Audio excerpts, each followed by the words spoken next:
नमस्कार, आप देख रहे हैं सीटीवी न्यूज हर कदम खबर की ओर। मैं हूं वैष्णवी कतलकर आपके साथ। आज 26 दिसंबर है और वक्त हो चुका है दिन भर की फटाफट खबरों का। बल्लारपुर वन परिक्षेत्र के कारवा में 25 दिसंबर से पर्यटकों के लिए सफारी पर्यटन शुरू किया गया। संयुक्त वन व्यवस्थापन समिति की पहल से शुरू किया यह सफारी पर्यटन देश का पहला सफारी पर्यटन है। इस क्षेत्र में बाघ, तेंदुए, चीतल के अलावा और अन्य कई वन्य प्राणियों की भरमार है। साथ ही 200 प्रकार के पंछियों का डेरा भी यहाँ बसा हुआ है। सफारी पर्यटन की प्रवेश राशि 600 तथा गार्डन राशि 400 निश्चित की गई है।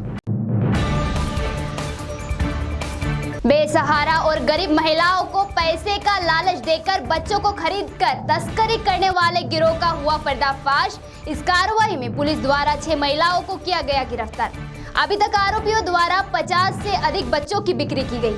बच्चों की खरीदी करने वाले 10 लोगों की शिनाख्त की गई है। मुंगोली नगर की इस घटना में और कई मामलों का पर्दाफाश होने का अंदेशा जताया जा रहा है। गढ़चिरौली जिले के अहेरी तहसील के छल्लेवाड़ा एवं कुरखेड़ा तहसील के घाटी में 2 विभिन्न जगह हुई दुर्घटना में एक व्यक्ति की घटनास्थल पर ही हुई मृत्यु, वही 5 व्यक्ति हुए गंभीर जख्मी। अलापल्ली सिरोंजा मार्ग पर 2 दुपहिया वाहनों की जोरदार टक्कर में दुपहिया सवार की घटनास्थल पर ही हुई मृत्यु, तो 3 व्यक्ति हुए गंभीर जख्मी। इस मार्ग से गुजर रहे जिला परिषद अध्यक्ष अजय कंकाडलवार ने जख्मियों को अस्पताल पहुंचाया। पार्ट टाइम जॉब की मैसेज को क्लिक करना एक युवती को पड़ा महंगा। जॉब के लिए आए मैसेज पर कॉल करने के बाद उसे 5000 प्रतिदिन देने का अज्ञात व्यक्ति ने किया वादा। एक दिन काम करने पर युवती के खाते में हुए 1800 रुपए जमा। युवती को इस जॉब पर हुआ विश्वास और अन्य जॉब के लिए उसे एक लिंक भेज दी गई। जैसे ही युवती ने लिंक पर क्लिक किया, उसके खाते से 1.25 लाख रुपए हुए गायब। नागपुर की इस घटना ने फिर ऑनलाइन ठगी के व्यापार पर मुहर लगा दी है। ठंड से बचने के लिए दुपहिया चोरों द्वारा दुपहिया वाहन ही जला देने का अनोखा मामला आया सामने। नागपुर के यशोधरा नगर से पुलिस ने दुपहिया चोरों की टोली को किया था गिरफ्तार, जिसमें 10 वाहन चोरी करने की चोरों ने दी कबूली। 10 में से 9 दुपहिया वाहन को पुलिस ने बरामद कर लिया तथा अन्य एक वाहन के संबंध में पूछने पर चोरों ने बताया कि वाहन चोरी करने के बाद चोरों ने खेत में लिया था आश्रय और कड़ाके की ठंड से बचने के लिए उन्होंने दुपहिया वाहन को ही जला दिया।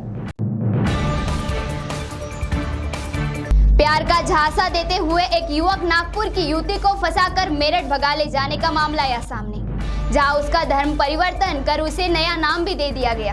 अपनी गलती का एहसास होते ही युवती ने अपने परिवार से संपर्क किया। पीड़िता के परिजनों ने इसकी जानकारी बजरंग दल को दी। बजरंग दल के कार्यकर्ता मेरठ जाकर उस युवती को छुड़ाकर नागपुर ले आए, जिसके बाद बजरंग दल के इस कार्य की सराहना की जा रही है।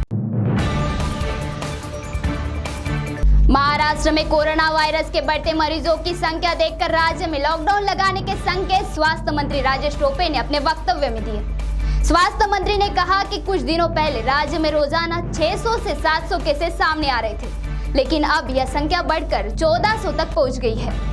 जब ओमाइक्रॉन मरीजों की संख्या 1000 हो जाएगी, तब रोजाना 800 मीट्रिक टन तक ऑक्सीजन की जरूरत होगी। ऐसे में लॉकडाउन ही एकमात्र पर्याय शेष बचेगा।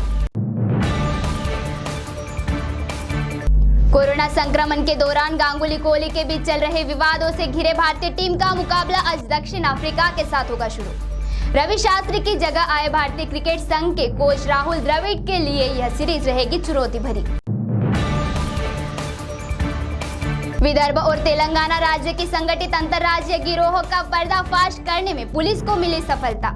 तेलंगाना से माहौर की ओर जा रहे 2 वाहनों पर पुलिस की नजर पड़ते ही वाहनों ने अपनी गति बढ़ा दी। पुलिस के गश्ती पथक द्वारा उनका पीछा कर उनसे पूछताछ की गई। वाहनों की तलाशी लेने पर वाहनों में शस्त्रों का भंडार नजर आया। यह कार्रवाई माहौर तहसील के सिंधखेड़ पुलिस द्वारा की गई है। मारेगांव से वेगांव मार्ग पर स्थित डिवाइडर से टकराकर एक दुपहिया सवार की हुई मृत्यु, तो एक युवक गंभीर रूप से घायल होने की है खबर।